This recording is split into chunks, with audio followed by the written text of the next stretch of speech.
Hotel সেক্টরের একটা অন্যতম কোম্পানি যার নাম হচ্ছে আইটিসি হোটেলস লিমিটেড। আইটিসি হোটেলসের হচ্ছে কোয়ার্টার 3 রেজাল্ট আউট হয়ে গেছে। কোয়ার্টার 3 রেজাল্টের পারফরমেন্স কী টাইপের দিয়েছে আইটিসি হোটেলস, সেটাকে নিয়ে আমরা অ্যানালিসিস করব। তার আগে আমরা দেখে নেব যে সিকোয়েন্সগুলো ঠিকঠাকভাবে সাজানো রয়েছে নাকি, এটাকে আগে আমরা ফার্স্ট দেখে নেব। এটা হচ্ছে এই কোয়ার্টার, মিনস হচ্ছে কোয়ার্টার 3, এটা প্রিভিয়াস কোয়ার্টার, আর এটা হচ্ছে 1 বছর আগে। তাহলে সিকোয়েন্সগুলো এইভাবে সাজানো রয়েছে। এইবারে আমরা দেখে নেব যে অ্যামাউন্টগুলো কিসে দিয়েছে। অ্যামাউন্টগুলো হচ্ছে ল্যাক্সে দিয়েছে অ্যামাউন্টগুলো। এইবারে আমরা চলে যাব কোম্পানিটার হচ্ছে টোটাল ইনকামে। তো টোটাল ইনকামে যাওয়ার আগে আমরা কি করব, একটু লার্জ করে নিয়ে অ্যাডজাস্ট করে নেব, তাহলে আপনাদের কাছে ব্যাপারটা আরও ভিজিবল হবে। তো এইবারে আমরা চলে আসছি কোম্পানিটার হচ্ছে টোটাল ইনকামে। তো পাচ্ছি কি এই কোয়ার্টার, মিনস হচ্ছে কোয়ার্টার 3-তে কত আছে 163। প্রিভিয়াস কোয়ার্টারই ছিল কত 151, 1 বছর আগে ছিল 160। তাহলে 1 বছর আগের 160টা এখন কত হয়ে গেছে 163। তাহলে আমরা বলবো ইয়ার অন ইয়ার বেসিস কিন্তু জাম্প রয়েছে টোটাল ইনকামে। প্রিভিয়াস কোয়ার্টারই ছিল কত 151, সেটা হয়ে গেল এই কোয়ার্টার, মিনস হচ্ছে কোয়ার্টার 3-তে হয়ে গেল 163। তাহলে আমরা বলবো কোয়ার্টার অন কোয়ার্টার বেসিসও কিন্তু জাম্প রয়েছে টোটাল ইনকামে।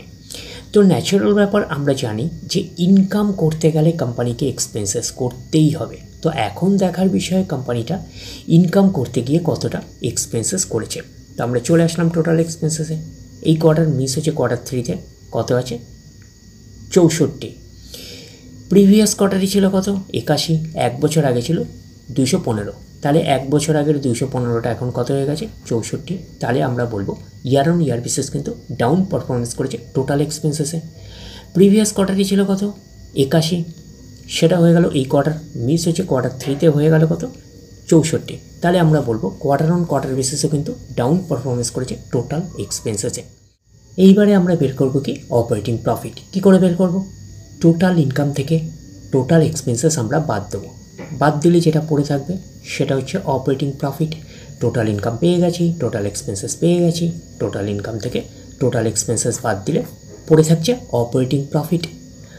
অর্থাৎ আপনারা বলতে পারেন profit before exceptional items and tax, এটাকে আমরা অপারেটিং প্রফিট বলতে পারি। এই কোয়ার্টার মিস হচ্ছে কোয়ার্টার 3-তে কত আছে 99। প্রিভিয়াস কোয়ার্টারই ছিল কত 70, 1 বছর আগে ছিল মাইনাস, মানে ব্র্যাকেটে হচ্ছে 55।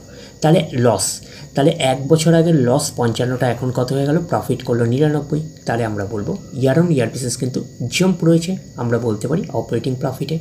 প্রিভিয়াস কোয়ার্টারই ছিল 70, সেটা হয়ে গেল এই কোয়ার্টার, মিস হচ্ছে কোয়ার্টার 3-তে হয়ে গেল 99। তাহলে আমরা বলবো কোয়ার্টার অন কোয়ার্টার বেসিসে কিন্তু জাম্প রয়েছে অপারেটিং প্রফিটে। তো অপারেটিং প্রফিটটাই নিশ্চয়ই কোম্পানির মেন প্রফিট নয়, তারপরে বিভিন্ন অ্যাডজাস্টমেন্ট থাকলে সেগুলো প্লাস মাইনাস হবে, গভর্নমেন্টকে ট্যাক্স পে করতে হবে, গভর্নমেন্টকে ট্যাক্স পে করার পরে কোম্পানির কাছে যেটা পড়ে থাকবে সেটা কোম্পানির ফাইনাল প্রফিট বা নেট প্রফিট হিসাবে আমরা কনসিডার করতেই পারি। প্রফিট ফর দ্য পিরিয়ড, এটাকেই নেট প্রফিট বলতে পারি, এটাকে আমরা ফাইনাল প্রফিট বলতে পারি। এই কোয়ার্টার মিস হচ্ছে কোয়ার্টার 3-তে 74, প্রিভিয়াস কোয়ার্টারই ছিল 52, 1 বছর আগে ছিল লস ছিল 41। তাহলে 1 বছর আগের লস 41টা এখন কত হয়ে গেছে 74, প্রফিট করলো। তাহলে আমরা বলবো ইয়ার অন ইয়ার বেসিস কিন্তু জাম্প রয়েছে নেট প্রফিটে। প্রিভিয়াস কোয়ার্টারই ছিল কত 52, সেটা হয়ে গেল এই কোয়ার্টার, মিস হচ্ছে কোয়ার্টার 3-তে হয়ে গেল কত 74। তাহলে আমরা বলবো কোয়ার্টার অন কোয়ার্টার বেসিসে কিন্তু জাম্প রয়েছে নেট প্রফিটে। এইবারে আমরা চলে যাব কোম্পানিটার হচ্ছে ইপিএসে অর্থাৎ আর্নিং পার শেয়ারে। তো আমরা চলে আসলাম ইপিএসে অর্থাৎ আর্নিং পার শেয়ারে।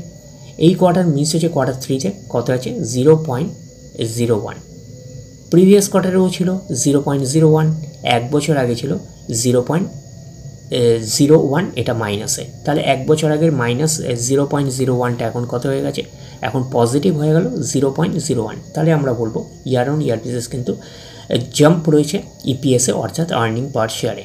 প্রিভিয়াস কোয়ার্টারই ছিল কত 0.01, সেটা হয়ে গেল এই কোয়ার্টার, মিস হচ্ছে কোয়ার্টার 3-তে হয়ে গেল কত 0.01। তাহলে আমরা বলবো কোয়ার্টার অন কোয়ার্টার বেসিস হচ্ছে একটা ফ্ল্যাটিস টাইপের পারফরমেন্স করেছে ইপিএসে অর্থাৎ আর্নিং পার শেয়ারে।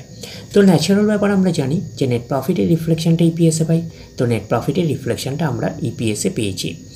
তো ওভারঅল কনক্লুশন হিসাবে আমরা কি বলতে পারি, তো ওভারঅল কনক্লুশন হিসাবে নেট প্রফিটের ক্ষেত্রে আমরা বলতে পারি যে year on year basis jump রয়েছে, লস থেকে প্রফিট হলো, আর কোয়ার্টার অন কোয়ার্টার বেসিসও কিন্তু জাম্প রয়েছে নেট প্রফিটে আমরা বলতে পারি। ওভারঅল কনক্লুশন হিসাবে আমরা বলতে পারি যে আইটিসি হোটেলস কোম্পানিটা হচ্ছে আইটিসি থেকে ডিমার্জ হয়ে আলাদা হয়ে আইটিসি হোটেলস হয়েছে। তো এইটুখানি বলতে পারি যে আইটিসি হোটেলসের হচ্ছে Q3 রেজাল্ট আমরা বলতে পারি আউটস্ট্যান্ডিং টাইপের পারফরমেন্স করেছে, আমরা কিন্তু এইটুখানি বলতেই পারি। তাহলে ওভারঅল ভিউটা আপনাদের কাছে ক্লিয়ার।